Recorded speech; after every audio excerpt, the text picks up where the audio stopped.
right now, who it relates to. Someone, if not many, will rely. Like, you're gonna have to work hard for a lot to be given to you. I would literally like leave the situation for a year or two. And what kept bringing me back to that, I became too comfortable with simply being obedient to God. Much is given, much is required. Good morning, everyone. Hi.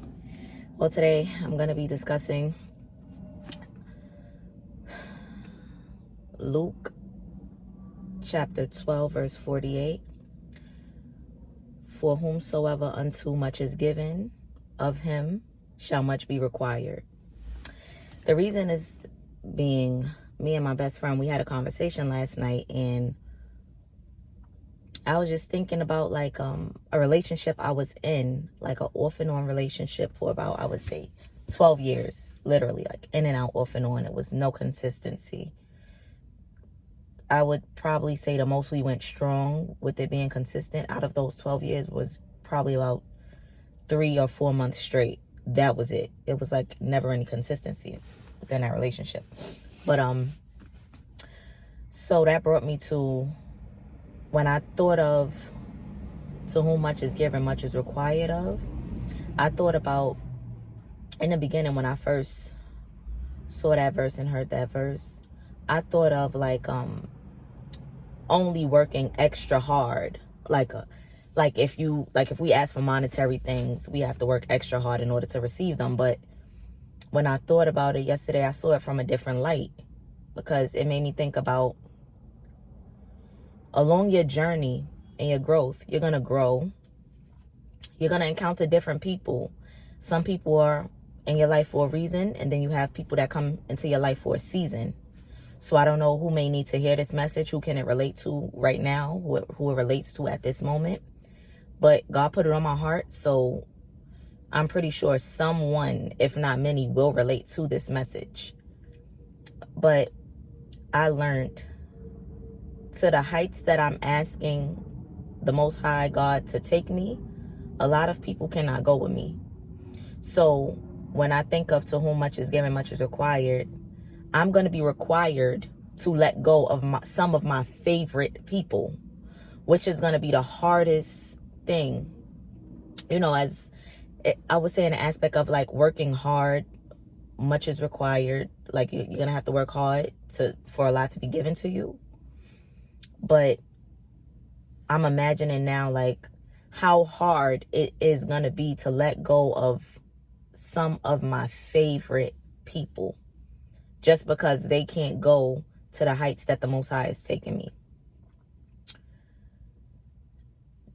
It makes me think about, like, although like there's been times where I've been so disobedient to God, like I've been so extremely disobedient, and in that relationship, back to that relationship that I just spoke of, during that 12 years of inconsistency, God has given me so many signs to completely just close that chapter and move forward with my life and just let it go overall.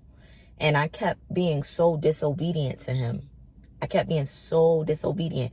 The more he would like force it on me to leave that situation, I would literally like leave the situation for a year or two and go be with someone else, or leave the situation for a year or two, go be single. Then I'll end up right back with this person that I was on this roller coaster with for 12 years. And it's like, what kept bringing me back to that person was comfortability. I became too comfortable with that person and that toxicity and that inconsistency. I became so stagnant in that aspect, in that relationship. I literally kept running back, instead of like removing myself, staying to myself, doing the work on myself so I can grow, self-care, self-love. And if I would have simply been obedient to God, I would have been thriving in life.